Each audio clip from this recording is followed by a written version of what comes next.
सूरजगढ़ नामक गांव में एक व्यक्ति रहता था जिसका नाम रामशरण था। रामशरण का कोई परिवार नहीं था, न माता पिता, न भाई बहन और न ही कोई अन्य रिश्तेदार।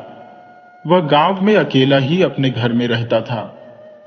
रामशरण दिल का बहुत ही नेक इंसान था। जब भी उसे किसी को परेशानी में देखता तो वह तुरंत मदद के लिए तैयार हो जाता। उसकी इस नेक दिली की वजह से गांव के लोग भी उसका बहुत सम्मान करते थे। लेकिन कुछ लोग ऐसे भी थे जो इस कारण उससे ईर्ष्या करते थे। रामशरण के पास कोई अपनी जमीन नहीं थी, इसीलिए वह दूसरों के खेतों में काम करके अपना गुजारा करता था। एक दिन रामशरण ने चंपा सेठ नामक एक व्यापारी के पास नौकरी शुरू कर दी।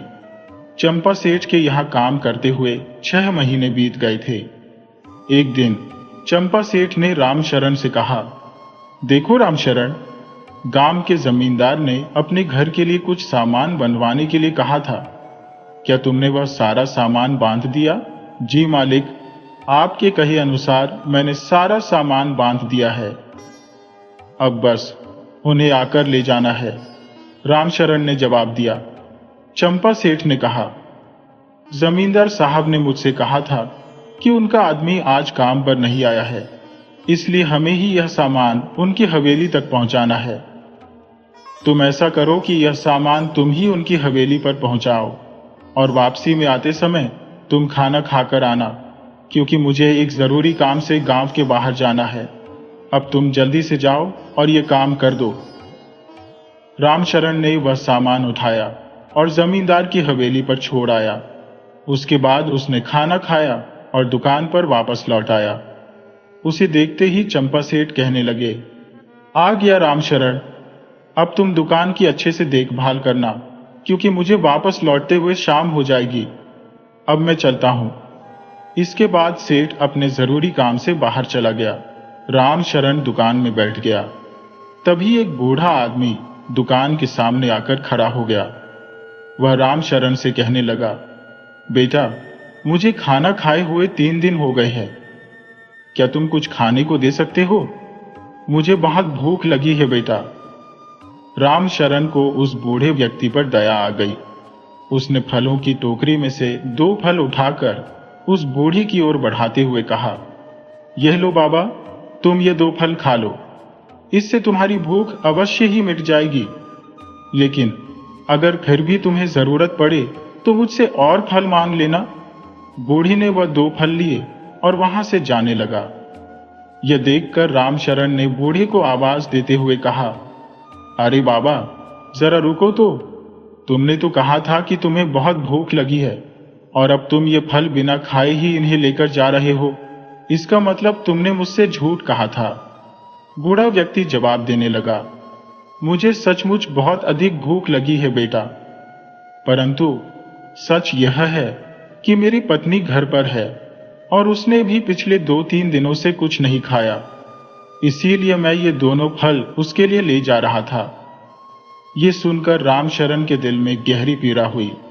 उसने तुरंत कहा, अरे बाबा, मुझे माफ कर दीजिए, मैंने बेतुका शक किया। अगर आप ये फल अपनी पत्नी को दे देंगे तो आप खुद क्या खाएंगे? आप रुको, मैं आपके लिए 1 महीने का राशन बांध देता हूं। रामशरण ने बूढ़ी के लिए 1 महीने का राशन तैयार किया और कहा, बाबा, ये सामान ले जाइए और अपनी पत्नी का भी अच्छे से ख्याल रखिएगा।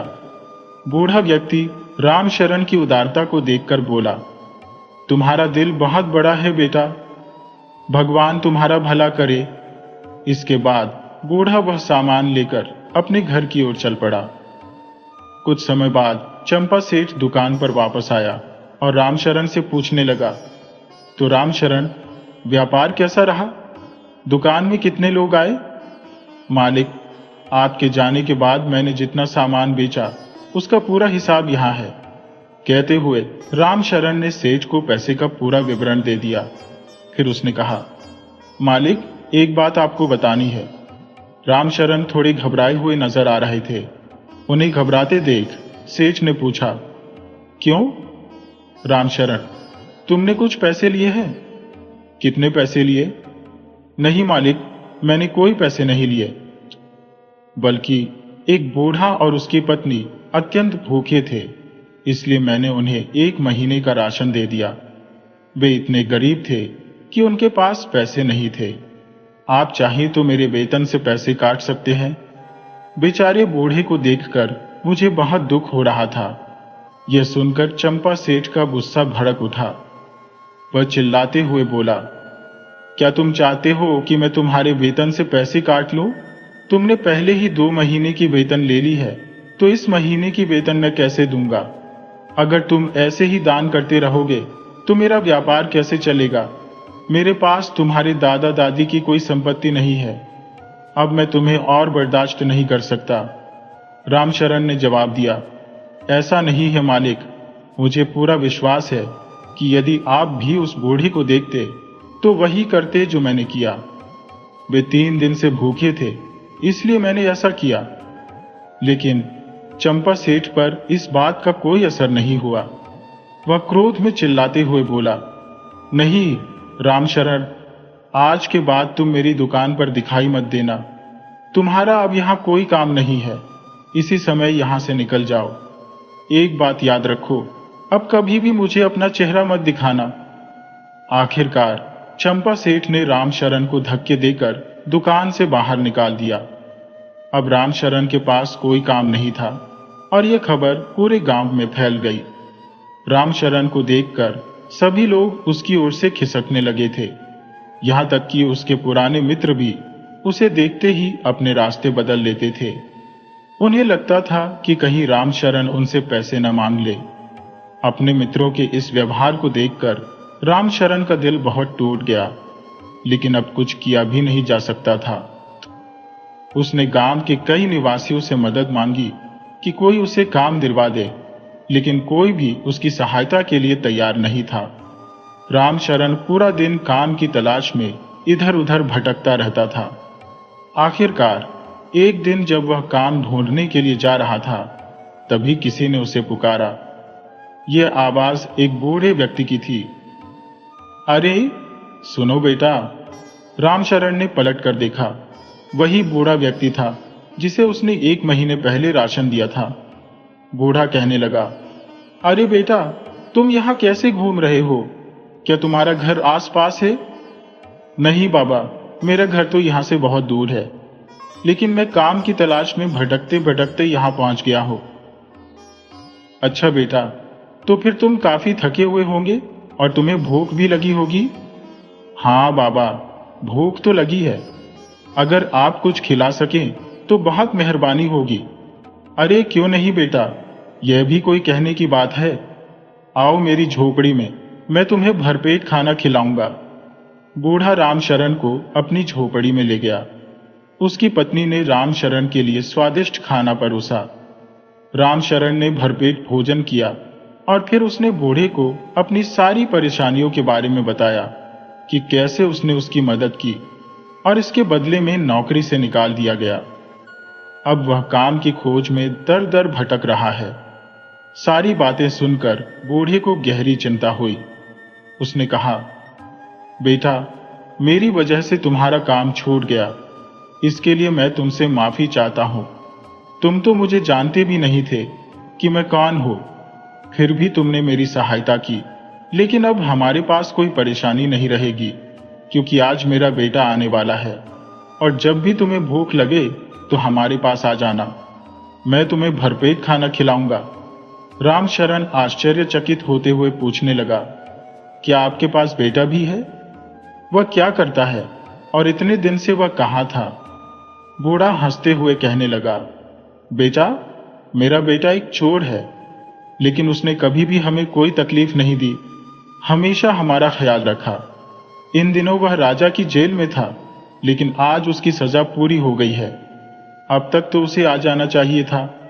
रामशरण ने जब बूढ़े व्यक्ति की बातें सुनी और उनके बेटे प्रहलाद को देखा, तो उसके मन में अनेक विचार उमड़ने लगे। वह सोचने लगा, मैं इस बूढ़े को देखे बिना घर से बाहर नहीं निकला था। अब मुझे जानना है कि तुम्हारा बेटा किसे कहते हैं। बूढ़ा हंसते हुए बोला, मेरे बेटे का नाम प्रहलाद है। प्रहलाद तो मेरे बचपन का साथी है, मेरे साथ ही पाठशाला में पढ़ता था, लेकिन कई दिनों तक उसका कोई अता पता नहीं मिला। तभी प्रहलाद 2 गायों के साथ आता है और अपने पिता से पूछता है, पिताजी, आप कैसे हैं और मां कैसी है? रामशरण ने प्रहलाद को पहचानते हुए कहा, अरे, क्या तुम प्रहलाद हो? हम दोनों ने साथ में पढ़ाई की थी। प्रहलाद ने रामशरण को ध्यान से देखा और कहा, अरे हाँ भाई, मैं तुम्हें पहचान गया। कैसे हो और आजकल क्या करते हो? दोस्त, मैं अब कुछ भी काम नहीं करता, इसी वजह से इधर उधर भटक रहा हूं। आज तुम्हारे पिता ने मुझे बुलाकर खाना खिलाया। प्रहलाद ने मुस्कुराते हुए कहा, अच्छा रामशरण, बताओ, तुम पहले बहुत ही दुबले पतले थे, अब इतने ताकतवर कैसे बन गए? रामशरण ने जवाब दिया, भाई, मैं कुछ बुरे दोस्तों की संगत में आकर चोर बन गया था। एक दिन पकड़ा गया और राजा के सैनिकों ने मुझे कारागार में डाल दिया। लेकिन वहां मुझे बहुत अच्छा खाना मिलता था, सर्दियों में एक अच्छा कंबल भी मिला। वहां पर किसी प्रकार का काम नहीं करना पड़ता था, इसलिए मेरा शरीर इतना मजबूत हो गया। रामशरण ने हैरानी से पूछा, क्या वहां अच्छा खाना मिलता है और कोई काम भी नहीं करना पड़ता?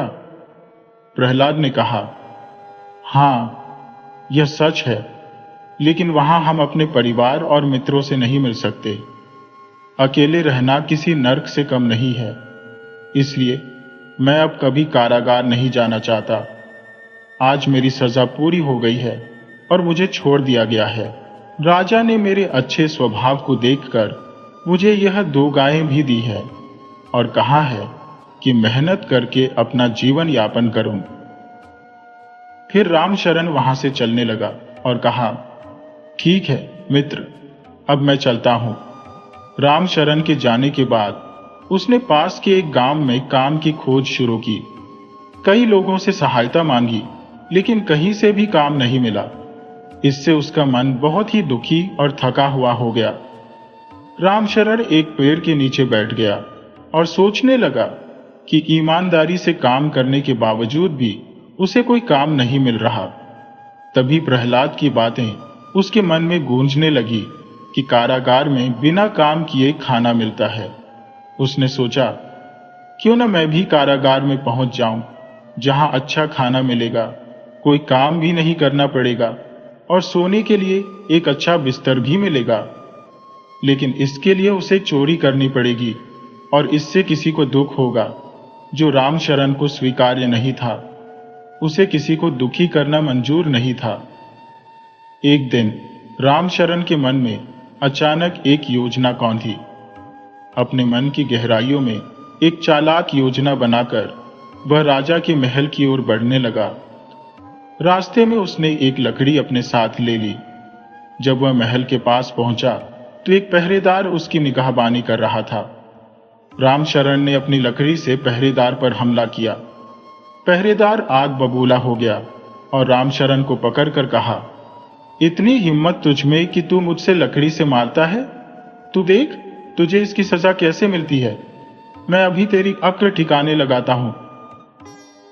रामशरण को पहरेदार को मारने के आरोप में 6 महीने की कारागार की सजा सुनाई गई।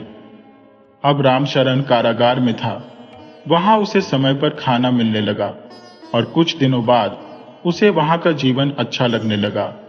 उसने सोचा कि बाहरी दुनिया की तुलना में कारागार तो कहीं बेहतर है। यह कम से कम उसे भोजन मिलता है और रहने के लिए भी यह जगह बुरी नहीं है। बाहरी दुनिया में काम की तलाश में इधर उधर भटकना पड़ता था। कारागार की तुलना में यहाँ की शांति और सुकून उसे बहुत भाए।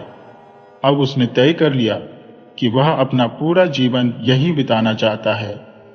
6 महीने के बाद उसकी सजा समाप्त हो गई और एक पहरेदार ने उसे कहा, रामशरण, आज तुम्हारी सजा पूरी हो गई है।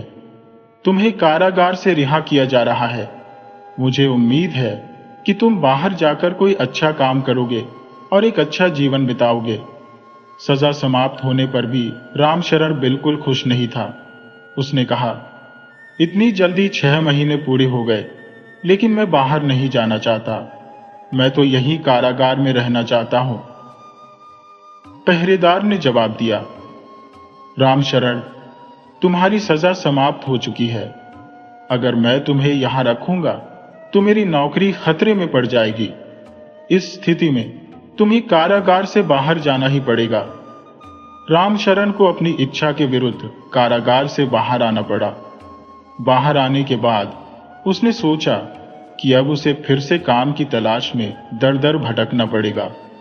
भले ही वह ईमानदारी से काम करे, उसे निकाल दिया जाएगा, और यदि किसी को पता चलेगा कि वह 6 महीने कारागार में था तो उसे कहीं भी काम मिलने की संभावना नहीं है। उसने ठान लिया कि उसे किसी भी कीमत पर कारागार में लौटना होगा। अब उसने सोचा, मैं ऐसा क्या करूं कि मुझे वापस कारागार में डाल दिया जाए। रामशरण ने कुछ समय तक गहन सोच विचार के बाद एक नई योजना बनाई। वह पुनः राजमहल की ओर बढ़ा। महल पहुंचकर उसने देखा कि महाराज छत पर विचर रहे थे।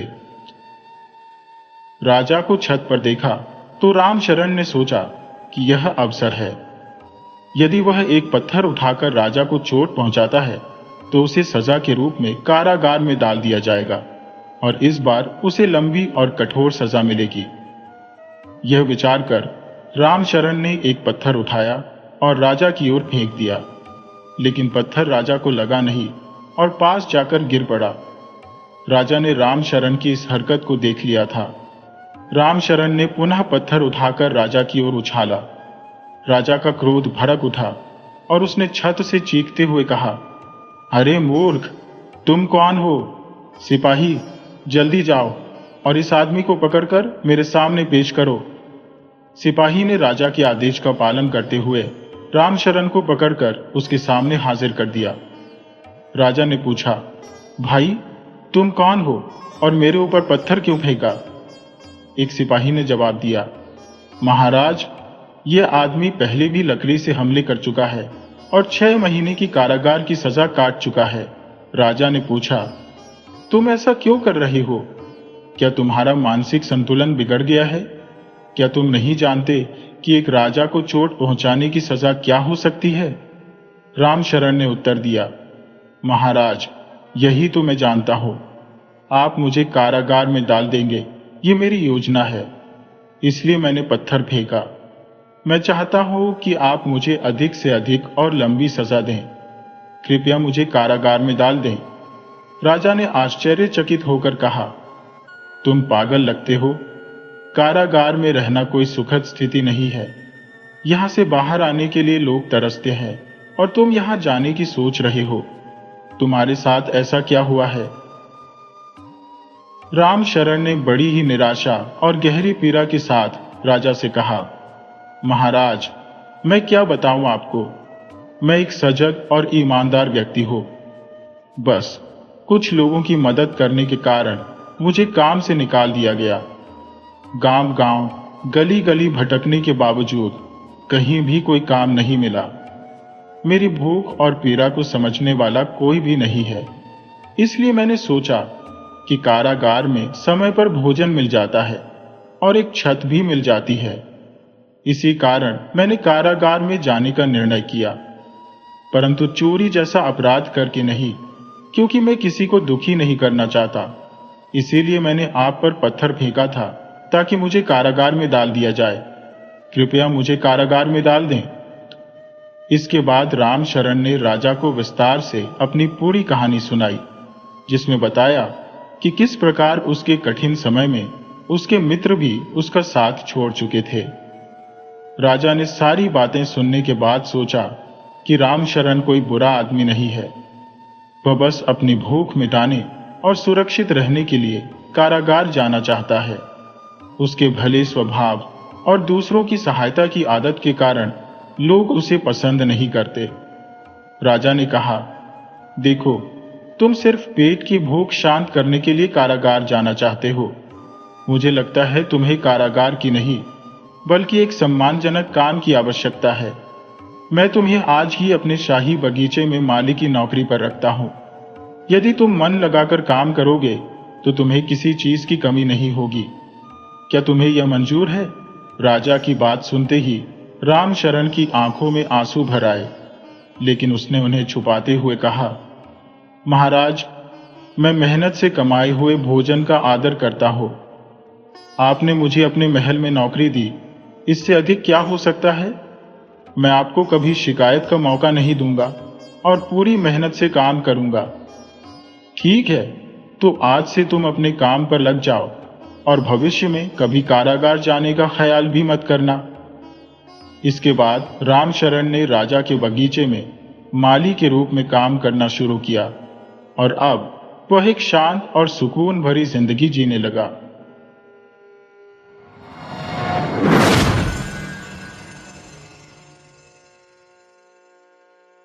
कई साल पहले की बात है। गंगाराम पटेल, जो कि एक प्रतिष्ठित व्यापारी था, तीर्थ यात्रा की तैयारी कर रहा था। उसके साथ उसका वफादार नौकर बुलाकी भी चलने वाला था। गंगाराम पटेल एक समझदार और अनुभव से परिपूर्ण व्यक्ति थे। बुलाकी ने उनसे कहा, सेठ जी, मैं आपके साथ चलने को तैयार हूं, लेकिन एक शर्त है। अगर आप मेरी शर्त मानेंगे तो ही मैं आपके साथ जाऊंगा। सेठ जी, जो अब उम्र दराज हो चले थे, अपने साथ किसी सहारे को आवश्यक समझते थे, इसलिए उन्होंने कहा, ठीक है, बताओ क्या शर्त है तुम्हारी? तब बुलाकी ने कहा, यात्रा के दौरान अगर मैं आपसे कोई सवाल पूछूं तो आपको उसका उत्तर देना होगा। अगर आप ऐसा नहीं करेंगे तो मैं वापस लौट जाऊंगा। सेठ जी ने सहमति जताते हुए कहा, मुझे मंजूर है, लेकिन तुम एक दिन में सिर्फ एक ही सवाल पूछोगे और हमारी बाकी बातचीत को सवालों में नहीं गिना जाएगा। बुलाकी ने कहा, ठीक है सेठ जी, जैसा आप कहें। दोनों ने इस पर सहमति बना ली और फिर एक घोड़े पर सवार होकर तीर्थ यात्रा के लिए निकल पड़े। दिन बीतता गया और रात की घनी चादर चारों ओर फैलने लगी। एक नगरी के करीब पहुंचकर सेठ जी ने कहा, बुलाकी, आज की रात हम यहीं ठहरते हैं। दोनों ने यह निर्णय किया और अपना तंबू लगाने लगे। तंबू लगाने के बाद बुलाकी ने कहा, सेठ जी, मैं नगर से कुछ खाने पीने का सामान लेकर आता हूं। बुलाकी ने सेठ जी से कुछ पैसे लिए और नगर की ओर चल पड़ा। जब बुलाकी नगर के मुख्य द्वार पर पहुंचा तो उसने देखा कि वहां एक बकरा बंधा हुआ है। नगर में प्रवेश करने वाले सभी लोग उस बकरे के सिर पर 5 जूते मारकर अंदर जा रहे थे। यह देखकर बुलाकी हैरान रह गया, लेकिन नगरी में प्रवेश तो करना ही था। पहरेदारों ने उसे रोका और कहा, अगर तुम्हें अंदर जाना है तो बकरे के सिर पर 5 जूते मारने होंगे। अगर ऐसा नहीं किया तो प्रवेश की अनुमति नहीं मिलेगी। बुलाकी असमंजस में खड़ा रहा, परंतु नगरी में प्रवेश करना उसकी मजबूरी थी, इसलिए उसने भी बकरे के सिर पर 5 जूते मारे और नगरी में प्रवेश कर गया। अपना सामान लेकर जब वह वापस लौटा तो फिर से उसने बकरे को 5 जूते मारे और सेठ जी के पास पहुंच गया।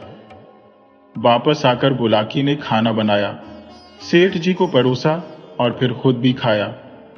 सारे काम निपटाने के बाद उसने सेठ जी के लिए हुक्का भर दिया। रात के सन्नाटे में बोला कि नहीं। सेठ जी के पैरों के पास बैठ गया, मन में सवालों का भंवर लिए। आज नगरी में जो कुछ देखा वो उसे बेचैन किए जा रहा था। बोला कि नहीं, पैर दबाते हुए बोला, सेठ जी, आज एक विचित्र दृश्य देखा जो समझ में नहीं आया। नगरी के मुख्य द्वार पर पहुंचा तो एक बकरा जंजीरों से बंधा हुआ था और आने जाने वाले हर शख्स उसके सिर पर 5 जूते मार रहे थे। मुझे समझ नहीं आ रहा था कि आखिर इस बेचारे बेजुबान जानवर ने ऐसा क्या अपराध किया है। सेठ जी हल्के से मुस्कुराए और बोला, ये नगरी वैसी नहीं है जैसी तुम सोच रहे हो। ये राजा भोज की नगरी है और जिसे तुम एक साधारण बकरा समझ रहे हो वो असल में एक गुनहगार है। इस बकरे ने राजा भोज के खिलाफ एक गहरा षड्यंत्र रचा था। इसमें वो काफी हद तक सफल भी हो गया था, लेकिन कहते हैं ना, पाप का घड़ा एक दिन फूटता ही है। राजा भोज ने इसे सजा दी कि हर आने वाला व्यक्ति इसके सिर पर 5 जूते मारेगा। भोला ने उत्सुकता से पूछा, लेकिन सेठ जी, आखिर इस बकरे ने क्या किया था? सेठ जी ने कहानी को विस्तार से समझाते हुए कहा, राजा भोज को 14 विद्याओं का ज्ञान था। वो बेहद बुद्धिमान शासक थे, जिन्हें अपनी विद्वता पर गर्व था। लेकिन एक बाजीगर ने उनकी 14 विद्याओं का घमंड तोड़ दिया। एक दिन एक बाजीगर अपनी पत्नी के साथ राजा भोज की नगरी में आया और लोगों से निवेदन किया कि उसका खेल देखा जाए। लोगों ने उसे सलाह दी कि राजा के दरबार में जाओ, अगर राजा को तुम्हारा खेल पसंद आया तो इनाम भी मिलेगा। बाजीगर ने सोचा कि राजा भोज के सामने खेल दिखाने का अवसर बहुत बड़ा है और वह महल की ओर चल पड़ा। महल पहुंचने पर उसे द्वारपालों ने बताया कि राजा व्यस्त है, थोड़ा इंतजार करना पड़ेगा। बाजीगर और उसकी पत्नी इंतजार करने लगे। अंततः राजा भोज बाहर आए। बाजीगर ने राजा के सामने हाथ जोड़कर कहा, महाराज, मैं एक छोटा सा बाजीगर हूं, गांव गांव जाकर अपनी कला का प्रदर्शन करता हूं। मेरी तमन्ना थी कि एक दिन आपके सामने अपनी कला दिखाऊं। राजा भोज, जो अपनी 14 विद्याओं के घमंड में डूबे थे, हंसकर बोले, तो मुझे क्या दिखाएगा? मैं तो 14 विद्याओं का ज्ञाता हूं। तुझ जैसे छोटे बाजीगर का खेल मुझे रोमांचित नहीं कर सकता। बाजीगर ने बड़ी विनम्रता से कहा, महाराज, मेरी कला छोटी हो सकती है, लेकिन मैं आपसे निवेदन करता हूं कि एक बार मेरा खेल देख लीजिए। राजा भोज ने आखिरकार हामी भर दी। बाजीगर ने अपने खेल की शुरुआत की। उसने अपने थैले से एक रस्सी निकाली और उसे आसमान की ओर फेंका। रस्सी इतनी लंबी हो गई कि आकाश में कहीं जाकर अटक गई। राजा भोज और दरबारियों के साथ सारी प्रजा भी हैरान रह गई। बाजीगर ने रस्सी को जोर से खींचा, लेकिन वो इतनी कस गई थी कि हिल भी नहीं रही थी। फिर बाजीगर ने कहा, महाराज, मुझे थोड़ी देर के लिए खेल रोकना पड़ेगा, क्योंकि मुझे देवताओं से संदेश आया है कि ब्रह्मा, विष्णु और महेश के बीच युद्ध छिड़ गया है। सेठ जी ने कहानी खत्म करते हुए कहा, बस यहीं से राजा भोज को यह समझ में आया कि घमंड इंसान को अंधा कर देता है। बाजीगर ने राजा की 14 विद्याओं का घमंड तोड़ दिया और यही सिखाया कि हर किसी में कुछ न कुछ खास होता है। बोला कि नहीं, चुपचाप सुनता रहा और धीरे धीरे उसकी जिज्ञासा शांत हो गई। राजा भोज की सभा में जब बाजीगर ने यह कहा कि देवताओं की लड़ाई को शांत करने के लिए उसे जाना होगा, तब सभी लोग, यहां तक कि खुद राजा भोज भी अचंभे में पड़ गए। हर कोई सोचने लगा कि ऊपर स्वर्ग में देवताओं का युद्ध चल रहा है और इसे रोकने के लिए एक बाजीगर को बुलाया गया है। राजा भोज ने आश्चर्य से पूछा, यह कैसे मुमकिन है?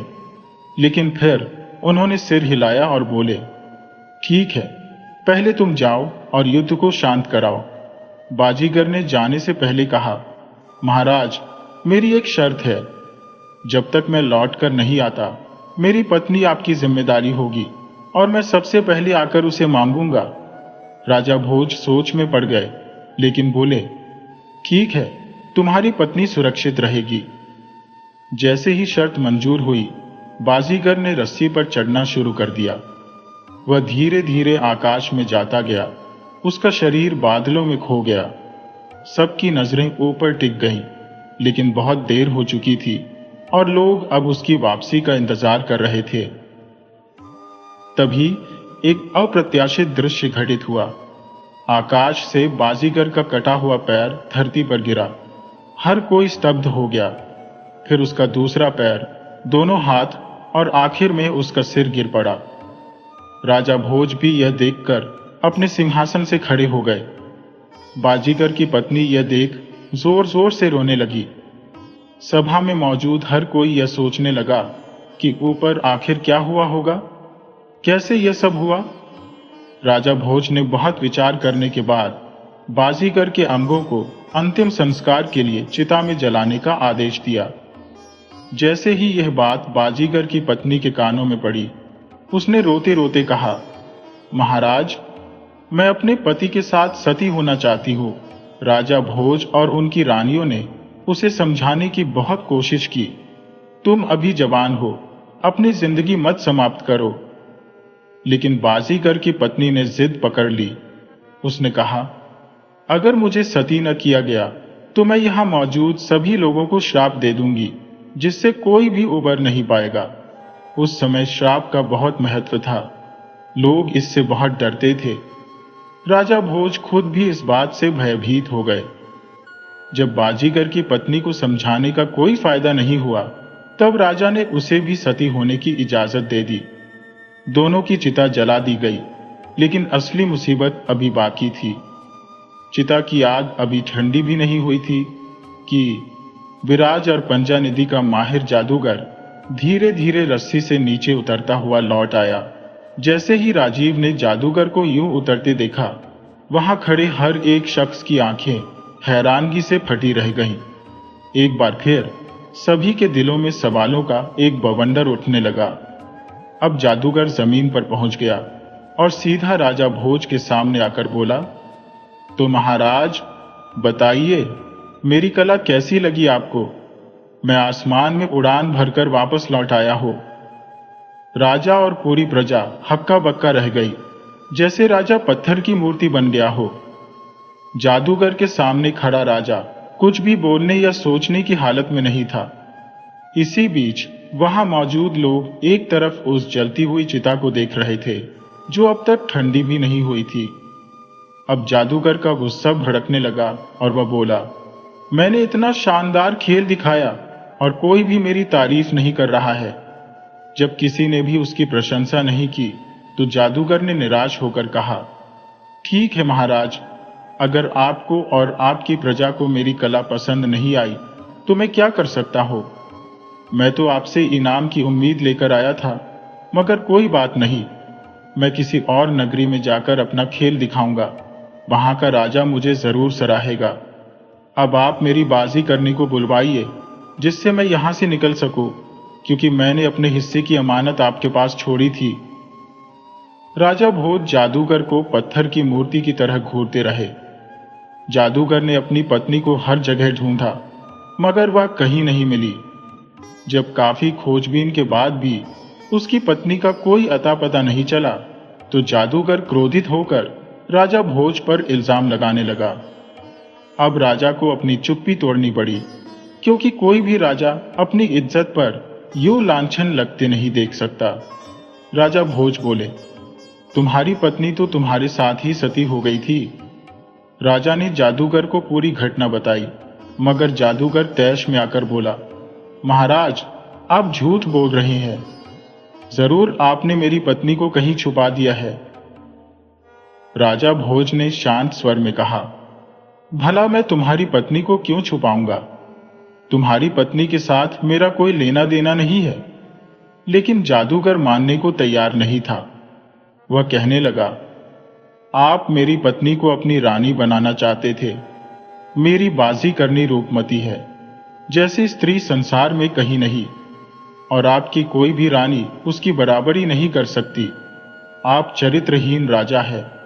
सारी प्रजा यह सुनकर अवाक रह गई। राजा भोज बार बार समझाने की कोशिश करते रहे कि उन्होंने कुछ भी गलत नहीं किया, मगर जादूगर अपनी बात पर अड़िग रहा।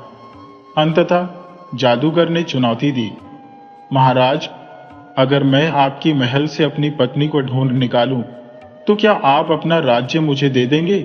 राजा भोज ने गंभीर स्वर में कहा, यदि तुम ऐसा कर पाओ तो मैं सारा राजपाट तुम्हारे नाम कर दूंगा। जादूगर ने अपने कदम महल की ओर बढ़ाए।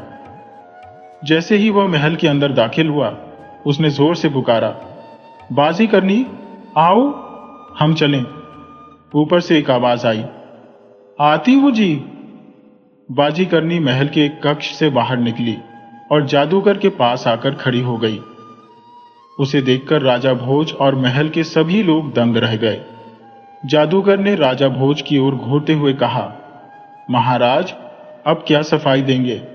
मेरी पत्नी तो आपके महल से ही बाहर आई है। राजा भोज ने कहा, मैं नहीं समझ पा रहा कि ये कैसी रहस्यमयी घटना घट रही है, परंतु मैं एक न्यायप्रिय राजा हूं और अपनी प्रतिज्ञा के अनुसार मैं अपना राजपाट आपको सौंपना चाहता हूं। बाजीगर ने मुस्कुराते हुए उत्तर दिया, महाराज, मुझे आपके राज्य में कोई रुचि नहीं है। मैं तो बस आपकी 14 विद्याओं का अहंकार तोड़ने आया था, और यह जो मैंने किया वह मेरी 15वीं विद्या है, जिसे आप अब तक नहीं जानते थे। जब बाजीगर ने अपने असली स्वरूप का प्रदर्शन किया तो वहां उपस्थित लोगों के मन में उठने वाले सवालों का बवंडर शांत हो गया। बाजीगर के रूप में जो व्यक्ति खड़ा था वह और कोई नहीं, स्वयं भगवान शिव और माता पार्वती थे। भगवान शिव और माता पार्वती के अंतर्ध्यान होने के बाद राजा भोज गहरे विचारों में डूब गए। वह सोचने लगे कि यह 15वीं विद्या कितनी अद्भुत और अज्ञात है, जिसने उनके अभिमान को चूर चूर कर दिया। अब राजा के सामने एक नई चुनौती थी, इस विद्या को कैसे सीखा जाए। अचानक राजा भोज को ध्यान आया कि भगवान शिव और माता पार्वती तो उनसे काफी दूर जा चुके हैं। उन्होंने तुरंत अपने सिंहासन से उठकर महल से बाहर दौड़ लगाई और उसी दिशा में बढ़ चले जहां भगवान शिव और माता पार्वती जा रहे थे।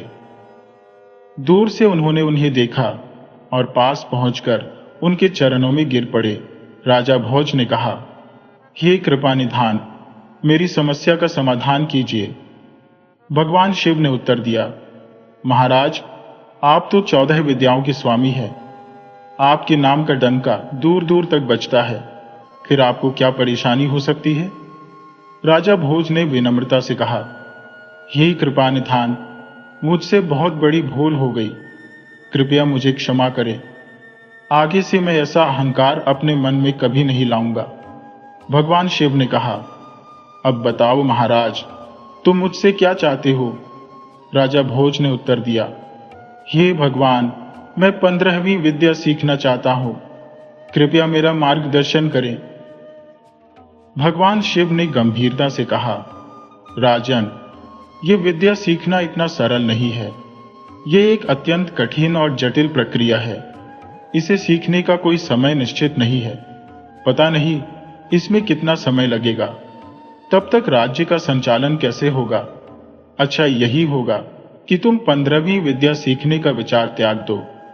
राजा भोज ने दृढ़ता से कहा, नहीं महाराज, चाहे कार्य कितना भी कठिन क्यों ना हो, मैं उसे करूंगा। चाहे कितना भी समय लगे, मैं समय निकाल लूंगा। कृपया मुझे रास्ता दिखाइए। भगवान शिव ने कहा, तो ठीक है, यहां से बहुत दूर हिमालय की ओर एक घना और भयावह जंगल है। उस जंगल के बीच में एक सिद्ध पुरुष बाबा अमर गुरु की कुटिया है। उस कुटिया को तुम्हें ढूंढना होगा। ध्यान रखना, जंगल में घोड़ा नहीं जा सकता। तुम्हें घोड़े को जंगल के बाहर छोड़ना पड़ेगा और शेष यात्रा पैदल तय करनी होगी। बाबा अमर गुरु तपस्या में लीन मिलेंगे। उनके चरणों में जाकर गिर जाना और 15वीं विद्या सिखाने का अनुरोध करना। हाँ, एक बात ध्यान रखना, बाबा स्वभाव से बहुत कठोर है।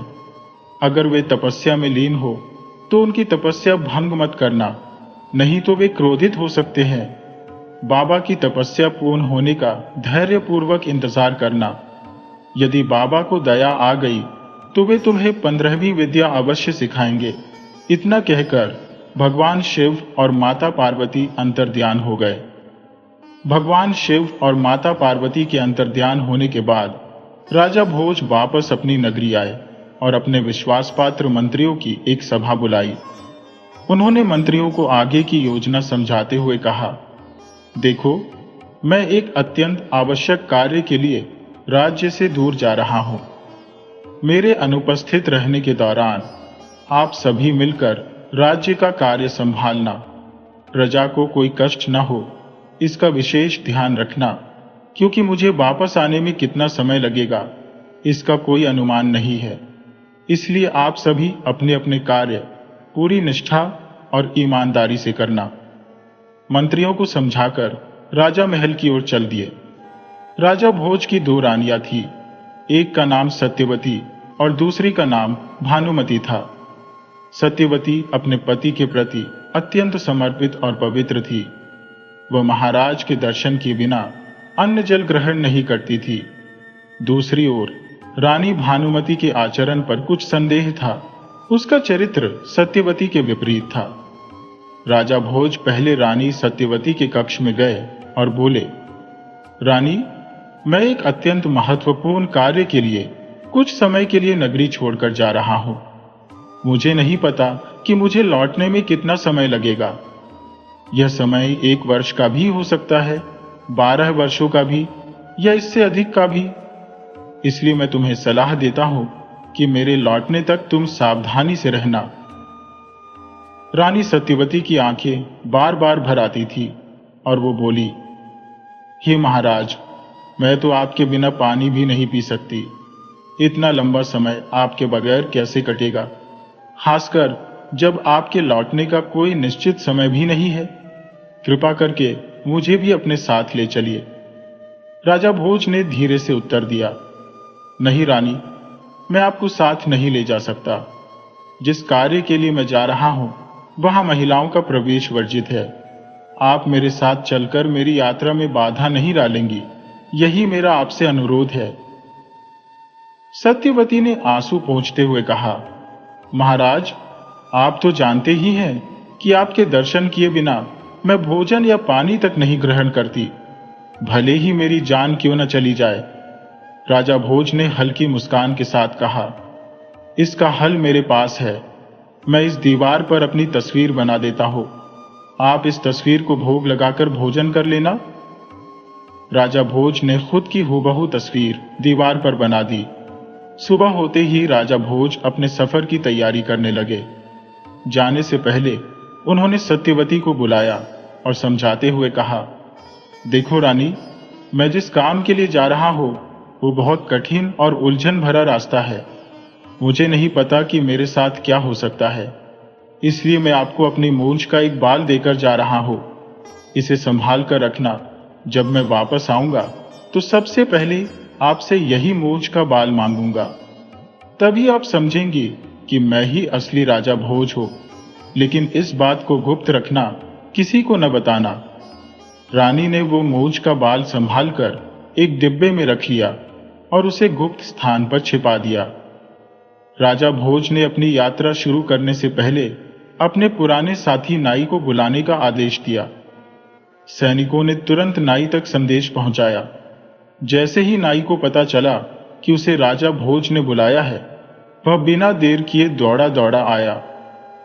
राजा भोज ने नाई को सारी योजना बताई और कहा, हमें कुछ समय के लिए राज्य से दूर जाना होगा, इसलिए तुम्हें भी मेरे साथ चलना होगा। नाई ने सिर हिलाते हुए कहा, जैसी आपकी आज्ञा महाराज। फिर राजा भोज ने 2 घोड़े मंगवाए और जरूरी सामान लेकर हिमालय की ओर सफर शुरू कर दिया। दिन में वे सफर करते और रात में किसी नगरी में ठहर जाते। नाई का काम था बाजार से सामान लाना और राजा भोज के लिए खाना बनाना। इस तरह राजा भोज और नाई की यात्रा लगातार चलती रही। कई दिन गुजर गए। आखिरकार वो उस जंगल के पास पहुंच गए जहां घोड़ों का जाना मुमकिन नहीं था। घोड़ों को बाहर ही छोड़कर राजा भोज और नाई ने तलवारें निकालकर जंगल में रास्ता बनाते हुए आगे बढ़ना शुरू किया। लंबी यात्रा के बाद आखिरकार वो बाबा अमरा गुरु की कुटिया के पास पहुंच गए। राजा भोज ने देखा कि कुटिया का दरवाजा सुनहरे रंग का था और उसके चारों ओर रंग बिरंगे फूल खिले हुए थे। कुटिया के अंदर से धूनी का धुआं उठ रहा था और बाबा मृगछाला पर बैठे ध्यान में लीन थे। राजा भोज और नाई बाबा के सामने थोड़ी दूरी पर हाथ जोड़े बैठे रहे। 1 सप्ताह बीत गया, लेकिन बाबा ने अपनी आंखें नहीं खोली। राजा भोज ने कहा, जब तक बाबा आंखें नहीं खोलते हम आश्रम की सफाई कर देते हैं। दोनों ने आश्रम की सफाई शुरू कर दी। वे जंगल से लकड़ियां इकट्ठा करके धूनी के पास रखने लगे और नए फूलों से आश्रम को सजाया। 1 महीना बीतने के बाद बाबा अमरा गुरु ने अपनी आंखें खोली और सामने बैठे राजा भोज और नाई को देखा, जो जिज्ञासा भरी नजरों से उनकी ओर देख रहे थे। बाबा ने कहा, बच्चा, मेरे पास आओ और अपना परिचय दो। तुमने इस घने जंगल को पार किया है। यहाँ कोई साधारण इंसान नहीं आ सकता। इतने कष्ट उठाकर तुम यहाँ पहुंचे हो तो जरूर कोई महत्वपूर्ण काम होगा। राजा भोज और नाई बाबा के पास गए और चरणों में बैठकर राजा भोज ने कहा, हे महाराज, मैं राजा भोज हूँ। बड़ी आशा से आपके पास आया हूँ। कृपा करके मेरी समस्या का समाधान कीजिए। बाबा ने पूछा, बच्चा, क्या समस्या है? राजा भोज बोले, महाराज, मैं 15वीं विद्या सीखने आया हूं। कृपा करके मुझे इसका ज्ञान प्रदान करें। बाबा ने गंभीरता से कहा, बालक, तू एक बड़ी समस्या लेकर आया है, लेकिन एक बात बता, तुझे मेरा पता किसने बताया? राजा भोज बोले, महाराज, एक बाजीगर ने। बाबा ने कहा, ठीक है, परंतु इस विद्या को सीखना हर किसी के बस की बात नहीं है। इसमें बहुत कठिनाइयां आएंगी। क्या तू उन कठिनाइयों का सामना कर पाएगा? राजा भोज ने आत्मविश्वास से कहा, महाराज, विद्या को पाने के लिए मैं हर कठिनाई का सामना करूंगा। कृपया मुझे सही मार्ग दिखाइए। बाबा बोले, ठीक है राजन, पर पहले मैं तुझे इस विद्या की शक्ति के बारे में कुछ बताना चाहता हूं। राजा भोज को जब 15वीं विद्या के बारे में बाबा ने बताया तो यह विद्या मर चुके शरीर में फिर से प्राण डालने की थी, लेकिन इसके साथ एक बहुत बड़ी शर्त भी जुड़ी थी। बाबा ने कहा, अगर तुम इस विद्या का इस्तेमाल कर किसी को जिंदा करोगे तो तुम्हारे प्राण उस मृत शरीर में चले जाएंगे और तुम्हारा अपना शरीर प्राणहीन हो जाएगा। लेकिन जब चाहो तुम फिर से अपने शरीर में वापस आ सकते हो। ध्यान रखना, तुम्हारे लौटते ही वो दूसरा शरीर फिर से मृत हो जाएगा। इस विद्या को सीखते समय तुम्हें केवल एक वक्त का भोजन मिलेगा और इस पूरी साधना में कितना समय लगेगा ये अनिश्चित है। क्या तुम्हें यह शर्त मंजूर है? राजा भोज ने बिना किसी हिचकिचाहट के हामी भरी और कहा, बाबा, मैं हर शर्त को मानने के लिए तैयार हूं। मुझे यह विद्या सीखनी है। बाबा ने कहा, तो ठीक है, कल से तुम्हारी शिक्षा आरंभ होगी। अगली सुबह राजा भोज बाबा के सामने बैठ गए और बाबा ने मंत्रों की शिक्षा देना शुरू कर दिया। अब राजा भोज की विद्या सीखने का सफर शुरू हो चुका था, लेकिन उनके साथ एक ऐसी समस्या जुड़ने वाली थी जिसकी उन्हें बिल्कुल भी भनक नहीं थी। जब बाबा मंत्र सिखा रहे थे, उसी समय राजा का नाई, जो राजा भोज के पीछे बैठा था, वह भी चुपचाप मंत्र सुनकर उन्हें याद करता जा रहा था। वह राजा भोज के साथ साथ हर मंत्र रटता जा रहा था। इस तरह से राजा भोज के 12 सालों की कठिन तपस्या में नाई ने भी सारी विद्याएं सीख ली। 12 साल बीतते बीतते राजा भोज 15वीं विद्या में निपुण हो गए और नाई भी उतना ही कुशल हो गया था। एक दिन बाबा ने कहा, राजन, अब तुम्हारी शिक्षा पूरी हो चुकी है। अब तुम अपने राज्य लौटकर अपनी प्रजा की देखरेख कर सकते हो। लेकिन एक बात याद रखना, कभी भी इस विद्या का दुरुपयोग मत करना। राजा भोज ने विनम्रता से सिर झुकाकर गुरु को प्रणाम किया और अगली सुबह गुरु से विदा लेकर अपने राज्य की ओर चल पड़े। उनके साथ नाई भी था। चूंकि घोड़े नहीं थे, इसलिए दोनों पैदल ही चल रहे थे और आपस में बातें करते जा रहे थे। लेकिन नाई के मन में कपट का बीज अंकुरित हो चुका था। उसने मन ही मन एक षड्यंत्र रच लिया था। वह सोचने लगा कि किस तरह से वह राजा भोज की जगह खुद राजा बन जाए। इसलिए वह गहरी चालाकी से राजा के साथ चल रहा था और धीरे धीरे अपने षड्यंत्र को आकार दे रहा था। राजा भोज को नाई की इस कुटिलता का जरा भी अंदाजा नहीं था। वे उसकी तरफ देखकर बोले, नाई, तुम कुछ गुमसुम से लग रहे हो। क्या बात है? नाई ने बड़ी चालाकी से जवाब दिया, महाराज, अगर आप बुरा न माने तो एक बात कहूं। मैंने सोचा कि 12 सालों की कठिन तपस्या के बाद आपने यह अद्भुत विद्या सीखी है। क्यों ना हम इसे एक बार आजमा कर देख लें। कहीं ऐसा ना हो कि आपके राज्य में जाकर लोग आप पर हंसे। राजा भोज को उसकी बात सही लगी। उन्होंने कहा, तुम ठीक कह रहे हो, चलो इसे आजमा कर देख लेते हैं। नाई थोड़ी दूर गया और एक मरा हुआ तोता उठाकर लाया।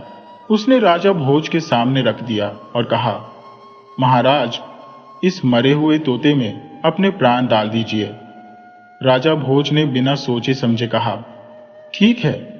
और फिर राजा भोज ने जब मंत्रोच्चार शुरू किया तो अपने प्राण एक तोते में डाल दिए और वह तोता तुरंत जीवित हो गया।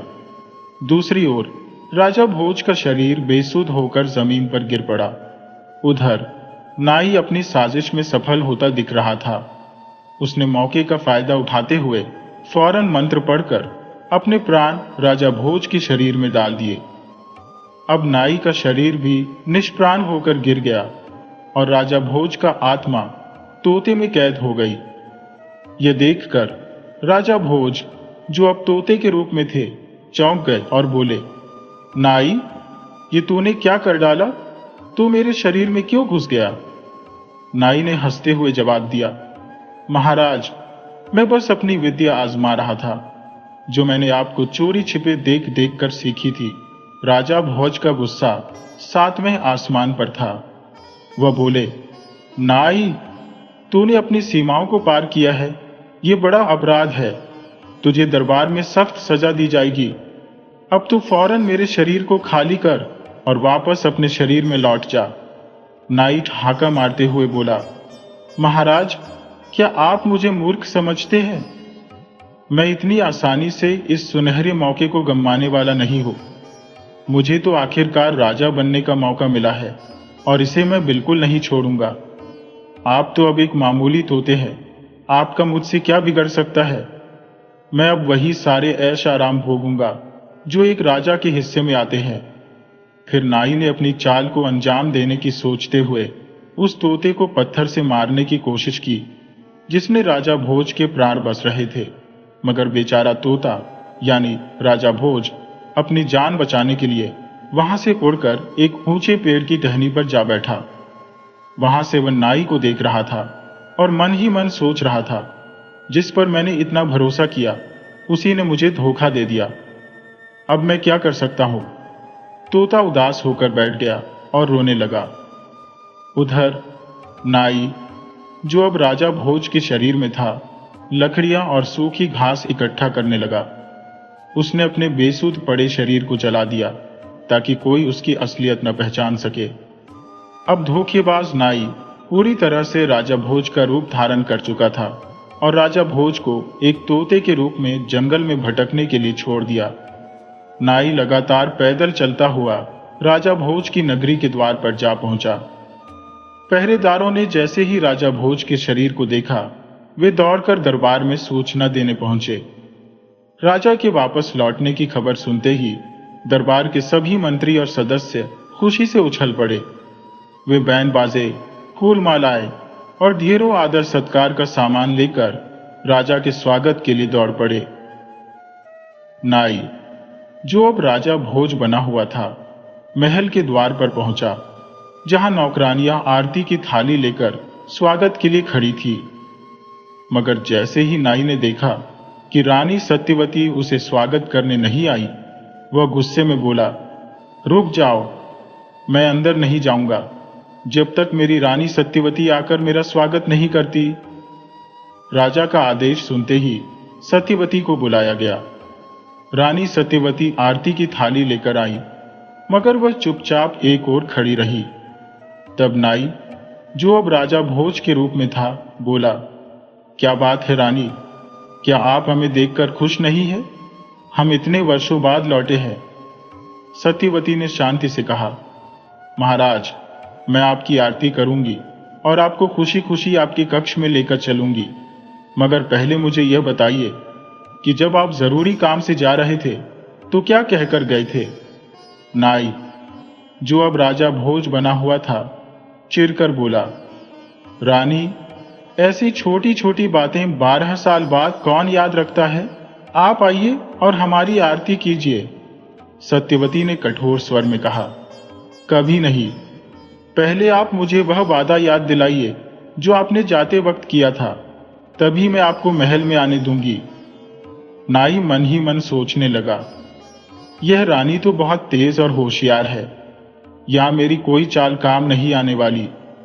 फिर उसने सोचा कि किसी तरह से सत्यवती को चुप कराए ताकि उसकी असलियत न खुल सके।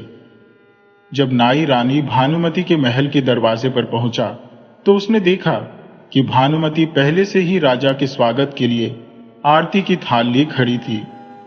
राजा को लंबे समय बाद देखकर वह बहुत प्रसन्न थी। उसने खुशी खुशी आरती उतारी और राजा को अपने कक्ष में ले गई। रानी भानुमति के महल में नाई ने तमाम सुख सुविधाओं का आनंद उठाया। धीरे धीरे रात गहराने लगी। भानुमति तो चैन की नींद सो गई, लेकिन नाई की आंखों में नींद का नामो निशान नहीं था। उसके मन में चिंता का एक अजीब सा भय समा गया था। यह चिंता थी उस तोते की जिसमें स्वयं राजा भोज समाहित थे और जो इंसानों की तरह बोल सकते थे। नाई को डर था कि कहीं वह तोता महल से बाहर निकलकर सब भेद न खोल दे।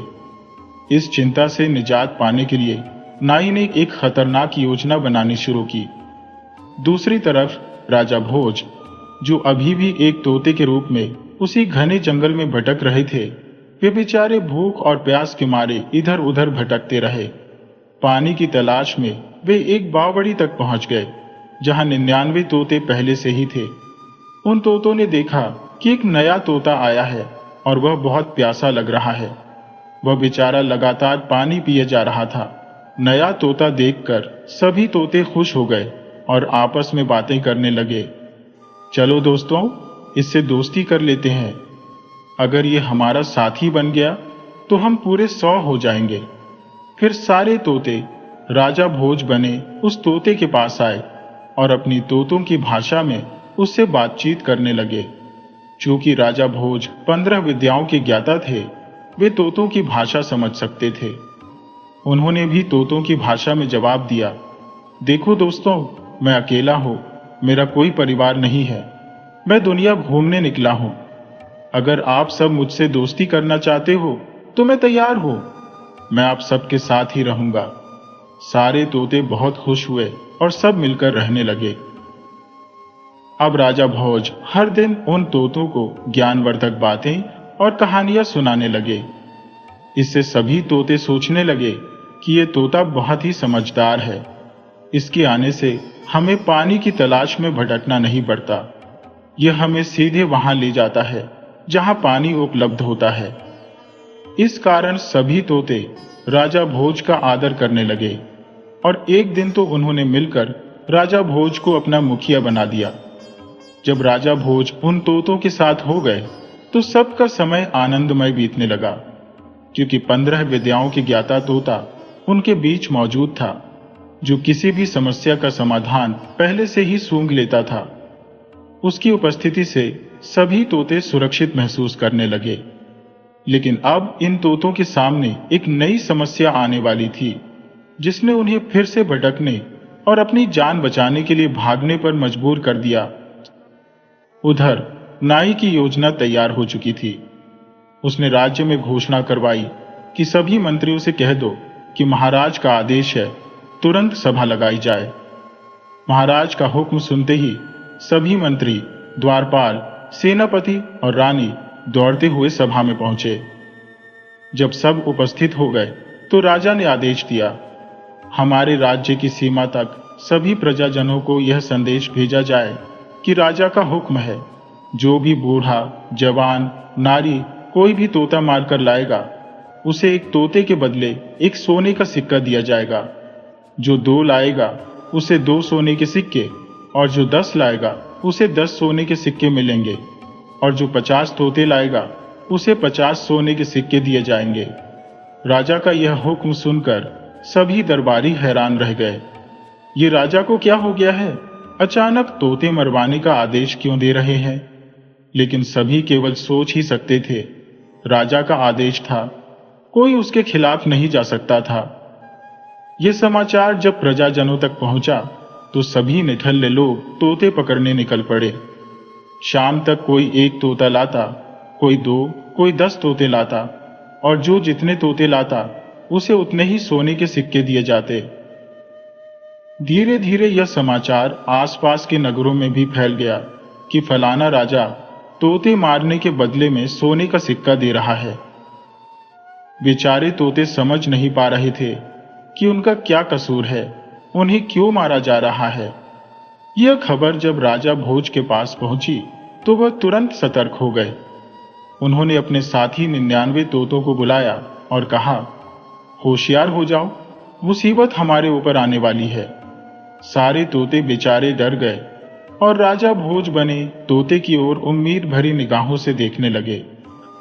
उन्होंने कहा, प्रधान जी, हम आपके सुझाव के अनुसार ही काम करेंगे, कृपया करके हमें मार्गदर्शन दीजिए। अब राजा भोज ने 99 तोतों की सुरक्षा का भार अपने कंधों पर ले लिया। वह अपनी चातुर्यता से सभी दोस्तों को बचाते रहे, लेकिन नियति ने कुछ और ही मंजूर कर रखा था। एक रात जब सभी सो रहे थे, पेड़ पर बैठे तोते आपस में विचार विमर्श कर रहे थे। अचानक एक तोते की निगाहें एक शिकारी पर पड़ी, जो कंधे पर धनुष और कमर पर बाण बांधे हुए हाथ में बोरा लिए उनकी दिशा में आ रहा था। उसने तुरंत राजा भोज, जो उनके प्रधान थे, को इसकी सूचना दी। राजा भोज ने शिकारी को युवा देखकर तुरंत एक योजना बनाई और सभी तोतों को समझाया, उड़ने की गलती मत करना, क्योंकि उसके हाथ में धनुष और बाण है। यदि हमने उड़ने की कोशिश की तो हम में से 2 या 3 तोते निश्चित ही मारे जाएंगे, इसीलिए मेरी बात मानो। सभी डरे हुए और चिंतित तोते ने सिर हिलाकर सहमति जताई। राजा भोज ने अपनी योजना समझाते हुए कहा, देखो, पहले यह शिकारी पेड़ के पास आएगा और इतने सारे तोते देखकर खुश हो जाएगा। उसकी लालच उसे सभी तोते पकड़ने की ओर ले जाएगी। वह बाण चलाकर हमें नहीं पकड़ सकेगा, क्योंकि बाण चलाकर वह केवल 2 या 3 तोते ही पकड़ सकेगा। हमें एक नाटक करना होगा ताकि शिकारी सोच सके कि हम पहले से ही मरे हुए हैं। मतलब, अपनी गर्दन इस तरह झुका दो कि ऐसा लगे जैसे हम मृत हैं। जब शिकारी पेड़ पर चढ़ेगा और हमें एक एक करके नीचे फेंकेगा, तो जैसे ही शिकारी एक तोते को नीचे फेंकेगा, उसकी आवाज सुनते रहना। आवाज की गिनती 100 तक पहुंचने पर सब एक साथ उड़ जाना। इस तरह शिकारी पेड़ पर ही रह जाएगा और हमें भागने का समय मिल जाएगा। सभी तोते ने राजा भोज की बात मान ली और गर्दन झुकाकर पेड़ की टहनियों पर लेट गए, जैसे वे मरे हुए हो। जब शिकारी पेड़ के पास आया और एक ही पेड़ पर इतने सारे तोते देखे, तो वह अत्यंत प्रसन्न हुआ। उसने सोचा कि इतने सारे तोते उसे धनवान बना देंगे। उसने मन ही मन भगवान को धन्यवाद किया कि उसे इतनी आसानी से इतने सारे मरे हुए तोते मिल गए। बिना हत्या किए ही वह सोने के सिक्के पा जाएगा। शिकारी ने अपना धनुष, बाण और बोरा पेड़ के नीचे रख दिया और प्रसन्नता से पेड़ पर चढ़कर तोते को नीचे फेंकना शुरू कर दिया। जैसे जैसे वह एक एक तोते को नीचे फेंक रहा था, आवाज की गिनती बढ़ती जा रही थी। गिनती 99 तक पहुंच गई और अंतिम बचे थे राजा भोज। शिकारी ने उन्हें भी नीचे फेंकने ही वाला था कि अचानक वह धरती पर गिर पड़ा। गिनती पूरी हो चुकी थी और सभी तोते एक साथ उड़ गए, लेकिन राजा भोज, जो सबसे ऊंची टहनी पर बैठे थे, शिकारी के हाथ में ही रह गए। शिकारी इस चातुर्यता से भड़क गया और गुस्से में आग बबूला हो गया। उसने राजा भोज बने तोते से कहा, तुमने मेरे साथ बड़ा धोखा किया है, लेकिन मैं तुम्हें अपने हाथों से जाने नहीं दूंगा। कम से कम एक सोने का सिक्का तो मुझे मिलना चाहिए। फिर शिकारी पेड़ से उतरकर राजा भोज बने तोते को अपने हाथों में पकड़कर नगरी की ओर चल पड़ा। चलते चलते तोता अचानक बोला, शिकारी भाई। शिकारी हैरान होकर इधर उधर देखने लगा और पूछा, मुझे किसने बुलाया? तब राजा भोज, जो अब तोते के रूप में था, बोला, भाई, मैं बोल रहा हूं, यह तोता जिसे तुमने पकड़ रखा है। शिकारी को थोड़ी हैरानी हुई और बोला, अरे वाह, तू तो इंसानों जैसी बात कर रहा है। तोता मुस्कुराते हुए बोला, शिकारी भाई, तुम मुझे कहाँ ले जा रहे हो? शिकारी बोला, मैं तुझे राजा के पास ले जा रहा हूं। राजा मुझे इसके बदले एक सोने का सिक्का देगा। तोता तुरंत बोला, भाई, राजा के पास मत ले जाओ, मेरी जगह मुझे किसी सेठ के पास ले चलो और मैं तुम्हें 10 सोने के सिक्के दिलवाऊंगा। शिकारी चौंकते हुए बोला, 10 सोने के सिक्के? तोता बोला, हाँ बिल्कुल, सेठ से मैं तुझे 10 सोने के सिक्के दिलवा दूंगा। शिकारी ने सोचा कि यह सौदा बेहतर है और बोला, ठीक है, तुझे एक बड़े सेठ के पास ले चलता हूं। शिकारी खुशी से तोते को लेकर एक अमीर सेठ के पास पहुंचा। वहां जाकर उसने सेठ से कहा, सेठ जी, ये तोता मैंने जंगल से पकड़ा है, मैं इसे आपको बेचना चाहता हूं। सेठ ने उलझन भरे स्वर में कहा, इस तोते का मैं क्या करूंगा, इसे राजा को दे दे, कम से कम तुझे एक सोने का सिक्का तो मिल जाएगा। शिकारी ने जवाब दिया, लेकिन यह तोता खुद कह रहा है कि इसे राजा को नहीं बल्कि किसी सेठ को बेचना चाहिए, आप खुद इससे बात कर लीजिए। सेठ को तो बड़ी हैरानी हुई, क्या यह तोता बोलता है? शिकारी बोला, जी हाँ सेठ जी, ये तोता न सिर्फ बोलता है बल्कि बहुत समझदारी भरी बातें करता है। सेठ ने कहा, अच्छा, इसे अंदर लाओ। फिर सेठ शिकारी और तोते को अंदर लेकर गया। तोते ने सेठ से कहा, सेठ जी, आप मुझे इस शिकारी से 10 सोने के सिक्कों में खरीद लीजिए, इसके बदले मैं आपको लाखों का मुनाफा करवा दूंगा। अगर आप मुझे नहीं खरीदेंगे तो शिकारी मुझे राजा को दे देगा और राजा मुझे मार डालेगा। सेठ को विश्वास नहीं हुआ, लेकिन फिर भी उसने सोचा कि यह बात कुछ हटके है। उसने 10 सोने के सिक्के निकालकर शिकारी को दे दिए। शिकारी खुशी खुशी वहां से चल दिया, लेकिन तोते ने जाते वक्त उससे कहा, शिकारी, किसी को मत बताना कि तुमने मुझे किस सेठ को बेचा है। अब सेठ ने तोते से पूछा, भाई, तू कैसे मेरी लाखों की कमाई करवाएगा?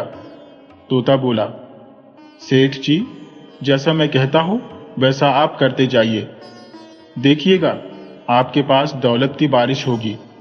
तोते ने पहले सेठ को गुड़ खरीदने की सलाह दी।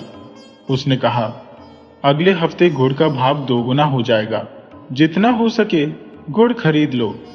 सेठ ने उसकी बात मानी और सारे शहर का गुड़ खरीद लिया।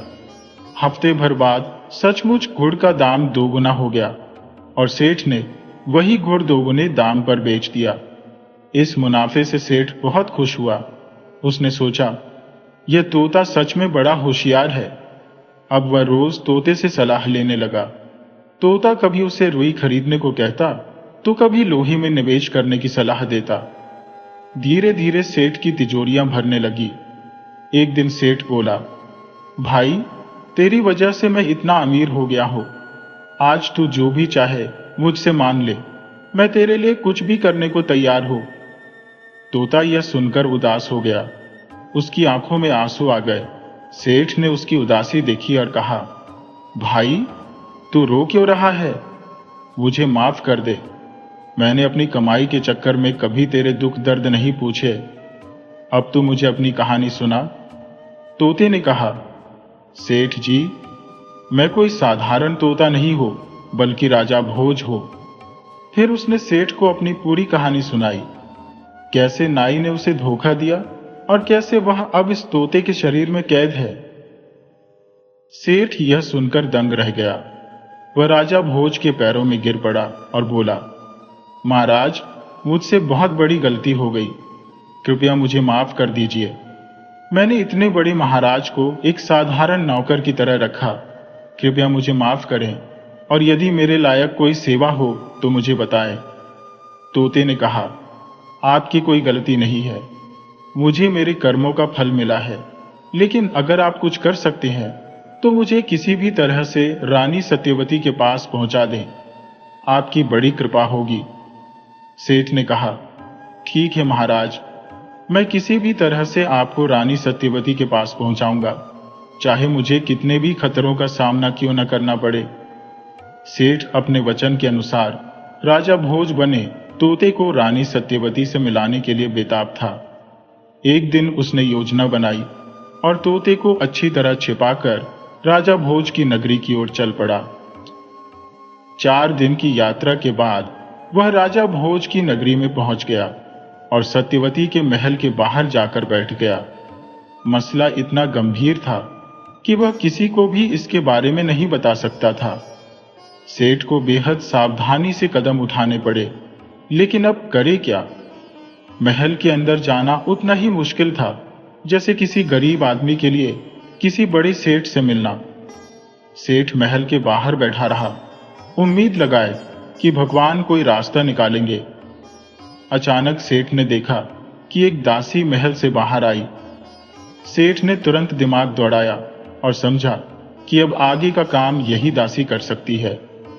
वह उसके पास भागा और दासी से कहा, बहन, कृपया मेरा एक काम कर दीजिए, मुझे किसी तरह से एक बार रानी सत्यवती से मिलवा दीजिए। दासी गुस्से में बोली, क्या कह रहे हो? मैं रानी सत्यवती से तुम्हें क्यों मिलवाऊं? हमारी रानी के इतने बुरे दिन नहीं आए कि वह राह चलते किसी से भी मिले। चले जाओ यहां से। सेठ ने विनम्रता से कहा, कृपया यह संदेश रानी तक पहुंचा दीजिए कि एक सेठ बहुत दूर से पैदल यात्रा करते हुए एक गंभीर समस्या लेकर आपसे मिलने आया है। इसके बदले में आपको 50 सोने के सिक्के दूंगा। 50 सोने के सिक्कों का नाम सुनते ही दासी के चेहरे पर चमक आ गई। उसने मन ही मन सोचा, इतने से काम के 50 सोने के सिक्के मिल रहे हैं तो इसमें क्या हर्ज है? दासी बोली, ठीक है, लेकिन पहले मुझे 50 सोने के सिक्के दो, तभी मैं रानी के पास जाकर तुम्हारा संदेश पहुंचाऊंगी। सेठ ने तुरंत 50 सोने के सिक्के उसे थमा दिए। सिक्के अपने पल्लू में बांधकर वह दौड़ती हुई रानी सत्यवती के पास गई और बोली, महारानी, एक सेठ बहुत दूर से पैदल सफर करते हुए आपसे मिलने आया है। शायद वह किसी बेहद गंभीर समस्या पर विचार करना चाहता है। यदि आप अनुमति दें तो मैं उसे बुलाऊं। रानी सत्यवती ने कहा, ठीक है, उसे हमारे पास लेकर आओ। दासी दौड़ कर गई और सेठ को रानी सत्यवती के महल के भीतर ले आई। जब सेठ रानी के सामने पहुंचा तो रानी ने देखा कि उसकी आंखों में आंसू छलक रहे थे। उसने हाथ जोड़कर रानी से विनती की, रानी, मैं आपसे अकेले में 1 मिनट बात करना चाहता हूं। रानी सत्यवती, जो कि एक कोमल हृदय की महिला थी, किसी अनजान व्यक्ति की आंखों में आंसू देखकर उनका कलेजा पसीज गया। रानी ने तुरंत सभी दासियों और पहरेदारों को वहां से जाने का आदेश दिया। जैसे ही सब बाहर गए, सेठ ने अपनी चादर हटाई और तोता बने राजा भोज को बाहर निकाला। सेठ ने कहा, महारानी, ये कोई और नहीं बल्कि स्वयं राजा भोज है। किसी अनजान व्यक्ति के मुख से ये शब्द सुनते ही रानी का हृदय जोर जोर से धड़कने लगा। वह इस पहेली को समझ नहीं पा रही थी कि राजा भोज एक तोता कैसे हो सकते हैं। रानी के मन में सवाल बढ़ते जा रहे थे। एक क्षण के लिए वह मौन हो गई। फिर सेठ ने धीरे से कहा, रानी, अब आप ही संभालिए। मेरा काम यही समाप्त होता है, बाकी की बात राजा भोज आपको बताएंगे। रानी ने अपने दिल को सांत्वना देते हुए कहा, रुको सेठ जी, जब तक यह साबित नहीं हो जाता कि आप राजा भोज हैं, आप यहीं ठहरेंगे। यदि आपकी बात सच साबित होती है तो हम आपके सम्मान में एक भव्य समारोह आयोजित करेंगे, लेकिन यदि आपने मुझसे कोई मजाक किया तो आपको ऐसा दंड मिलेगा जिसकी कल्पना आपने कभी नहीं की होगी। रानी और सेठ के बीच की इस बातचीत को सुनकर पीछे छिपे बैठे तोते ने धीरे से पूछा, क्या आज भी आपके पास हमारी मूंछ का बाल सुरक्षित है? ये सुनकर रानी एकदम चुप हो गई। उसने धीरे धीरे अपनी नजरें उस राजा की ओर घुमाई जिसकी आंखों में जिज्ञासा के आंसू थे। उसने कहा, स्वामी, इतने वर्षों के बाद भी इस अवस्था में मिले हैं। रानी ने उन्हें गले लगाया और फूट फूट कर रो पड़ी। रानी ने सेठ को तहे दिल से धन्यवाद दिया और उन्हें मेहमान गृह में ठहरने को कहा। रानी ने सेवकों को बुलाकर आदेश दिया, ये सेठ हमारे माननीय मेहमान हैं, इन्हें किसी भी प्रकार की परेशानी नहीं होनी चाहिए। सेवक ने मुस्कुराकर